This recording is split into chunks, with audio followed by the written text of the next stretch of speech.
अस्सलाम वालेकुम, मैं हूं मोहम्मद अकरम खोसो। एक सवाल अक्सर मुझसे दोस्त पूछते रहते हैं, how to write a scoring essay for CSS और PMS exam. How to write a good essay for CSS exam.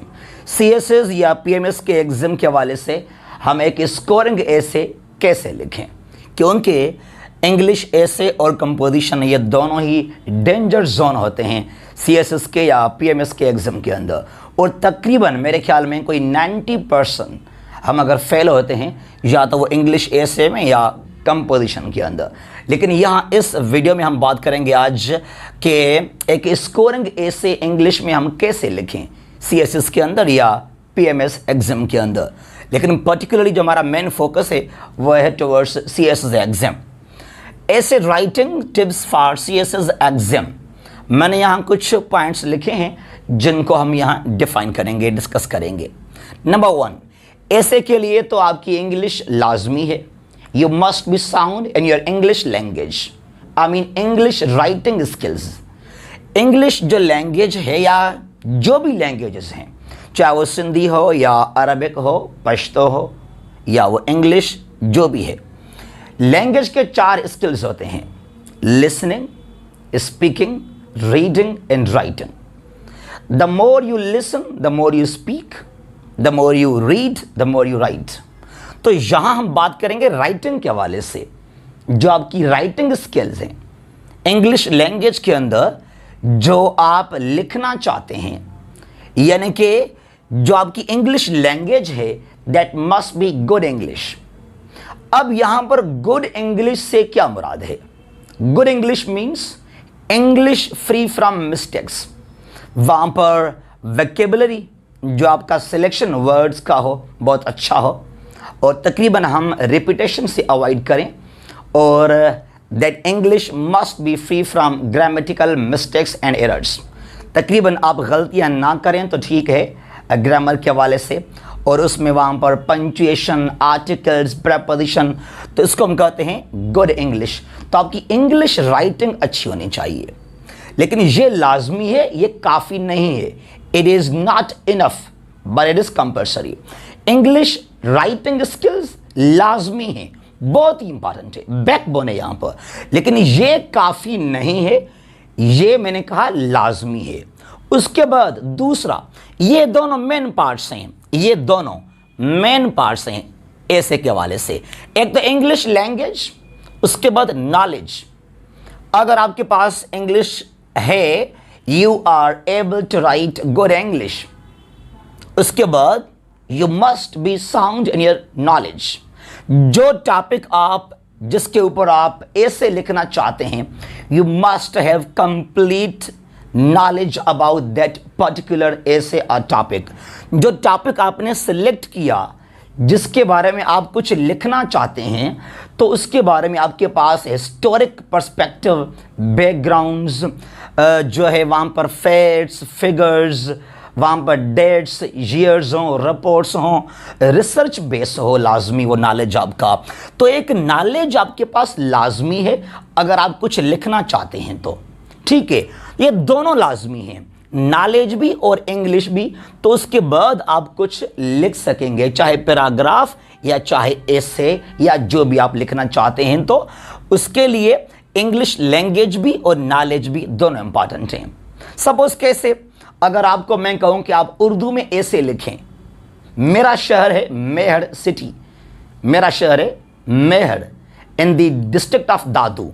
आप लाहौर से हैं, आप कराची से हैं, आप पेशावर कोयटा से हैं, आप इस्लामाबाद से हैं, तो आप कभी दादू मेहड़ आए नहीं।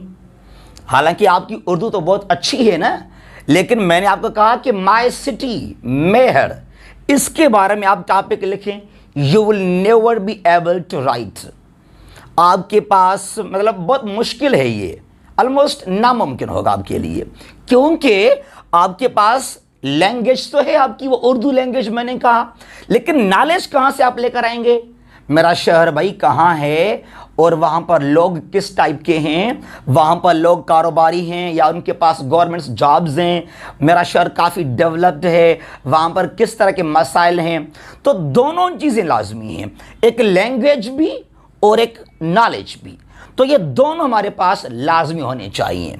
अच्छा, अब नॉलेज हम कहाँ से लेकर आए? सीएसएस के ऐसे के हवाले से। यहाँ जो है मैंने पहले भी 2 वीडियोस बनाए हैं, याद कीजिएगा।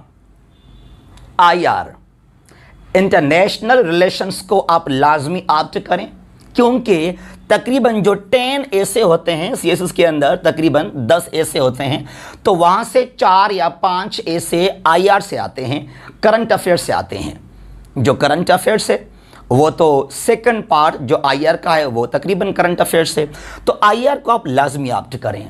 Current issues, IMF, world bank से रिलेटेड या इकनॉमी के हवाले से, सियासी या कन्फ्लिक्ट्स हों, डेमोक्रेसी है या न्यूक्लियर वेपन्स हों, जो भी है, टेररिज्म है, तो आईआर से तकरीबन हमारे कोई 4 या 5 ऐसे निकल जाते हैं। अगर आपने आईआर को ठीक से पढ़ा है और आपकी इंग्लिश लैंग्वेज अच्छी है तो you will certainly qualify the English essay of CSS. एक बात तो आईआर को आप लाजमी पढ़ें। उसके बाद क्या करें? आप जो साल में रिपोर्ट्स होते हैं, indexes, global climate risk index, global transparency index, corruption के लिहाज से, पॉवर्टी के लिहाज से, इकोनॉमिक डेवलपमेंट के लिहाज से, ह्यूमन राइट्स के लिहाज से, ग्लोबल वार्मिंग के लिहाज से जो एनुअली रिपोर्ट्स होते हैं, इंडेक्सेस हैं, तो वो कोई 10 हों या 15 हों, वो आप लाजमी निकालें। उसके बाद टॉप 10 वर्ल्ड्स ग्रेट लीडर्स, दुनिया के अजीम 10 लीडर, दुनिया के 10 डिक्टेटर्स, दुनिया के 10 revolutions, the 10 famous revolutions in the history of mankind, उसके बाद 10 famous treaties and agreements और 10 famous Nobel laureates जो नोबेल प्राइज विनर हैं। तो इस तरह के जो आप टॉपिक्स निकालेंगे ना, 10 अजीम लीडर या 10 इनकलाबी पर्सनैलिटीज़ या दुनिया के 10 डिक्टेटर्स, रेवोल्यूशंस का एक लिस्ट बनाएं, ट्रीटीज़ का एक लिस्ट बनाएं, तो जो भी ऐसे आ जाएगा तो उसको आप इजीली अटेम्प्ट कर लेंगे। 2014 में जो मैंने ऐसे पास किया था वो मैंने ऐसे किया था, great Nations win without fighting. मैंने वहाँ करंट अफेयर्स और आईआर से लिया था वो कि भाई कौन से दुनिया में एग्रीमेंट्स हुए हैं, जंगें हुए हैं। War is not solution of any problem, ultimately peace will be its solution. ठीक है ना। और 2016 में मैंने ऐसे किया था, वो था does foreign aid help to achieve economic stability. मैंने कहा no it does not help. और मैंने तकरीबन लिखा था आईएमएफ, वर्ल्ड बैंक और जो अमेरिका ने एड या लोन दिए हैं डेवलपिंग या बैकवर्ड कंट्रीज़ को, इसके बारे में तो मैंने इसके खिलाफ लिखा था और आई सिक्योर 46 मार्क्स।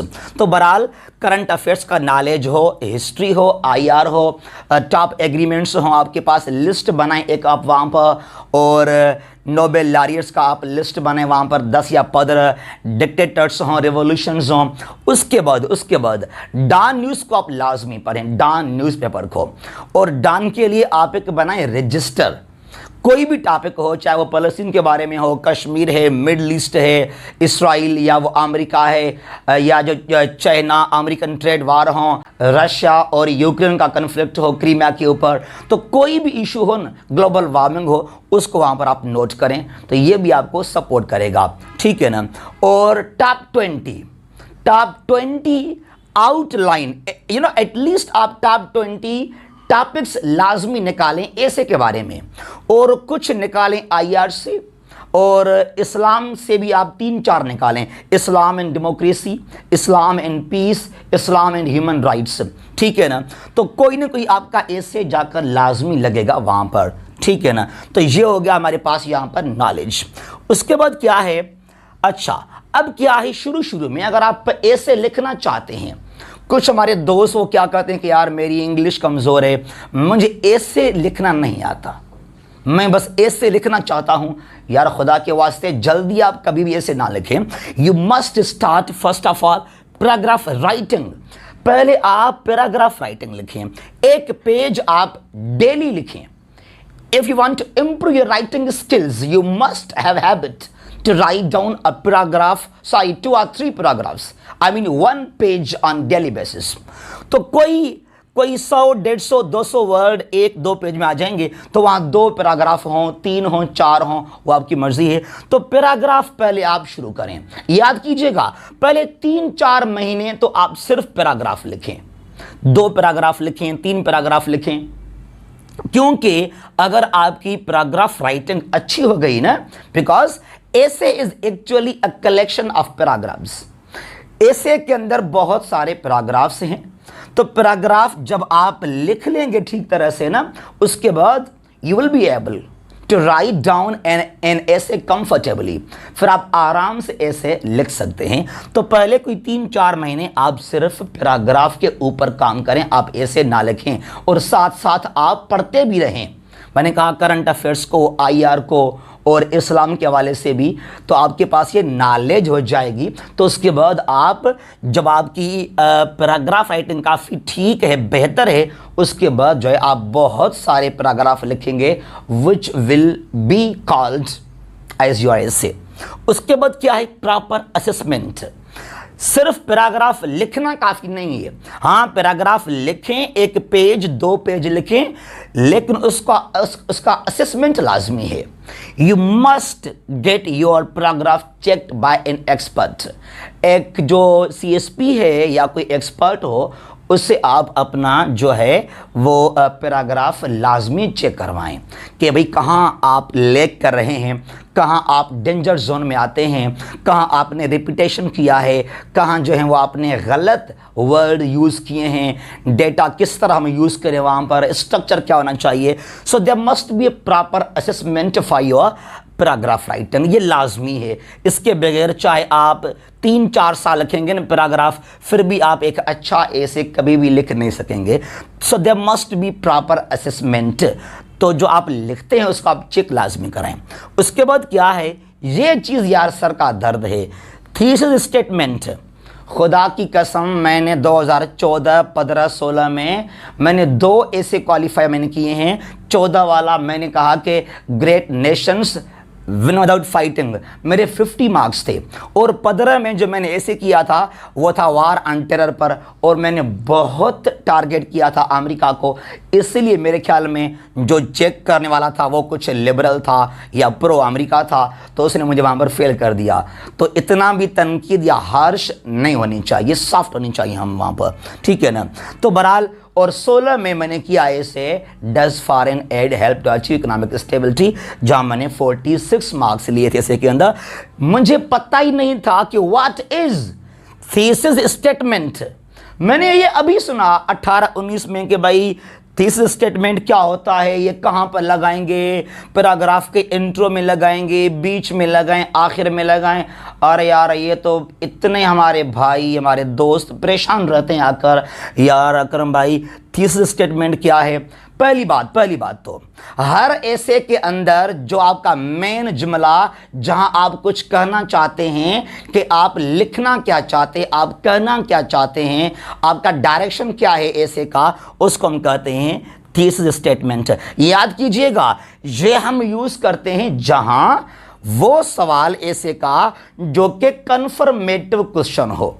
सपोज कैसे, जो मैंने कहा आपको 2016 में हमने ऐसे अटेम्प्ट किया था, does foreign aid help to achieve economic stability. अब वहां डस आ गया, डज आ गया वहां पर, अब वहां डज आ गया वहां पर कि डज क्या, यानी कि हाँ या ना।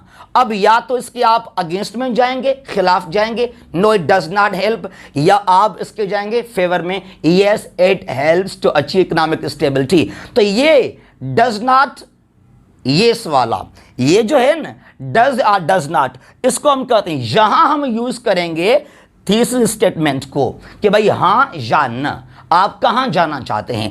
लेकिन अगर कोई ऐसे आ जाए कि Islam is the religion of peace, global warming, अब वहां कैसे लिखेंगे हम लोग इस स्टेटमेंट को। तो भाई इसको आप छोड़ दें। ये तो मैं तो कहता हूं, you must forget, you must leave तीसरी स्टेटमेंट, ये सर में दर्द है, ये आप खुद ही लिख लेंगे वहां पर। कुछ हमारे दोस्त ऐसे भी हैं, वो तीसरी स्टेटमेंट वहां पे लिख लेते हैं, उनको पता नहीं कि उन्होंने कहां पे लिखा। तो भाई इसको आप छोड़ दें, अगर आपको पता नहीं इसके बारे में फिर भी कोई भी इश्यू नहीं है, आप पास हो जाएंगे ऐसे के अंदर। अच्छा, फिर हमारे पास ये सवाल, क्वालिटी नॉट क्वांटिटी। कुछ हमारे दोस्त ये कहते हैं कि यार ऐसे तो लिखना है 2,500 वर्ड से, 2,500 वर्ड से लेकर 3,500 वर्ड तक। कोई 2,500 वर्ड्स से स्टार्ट है ऐसे और 3,500 वर्ड तक। अरे भाई ये बहुत ज़्यादा हैं, ये बहुत ज़्यादा हैं।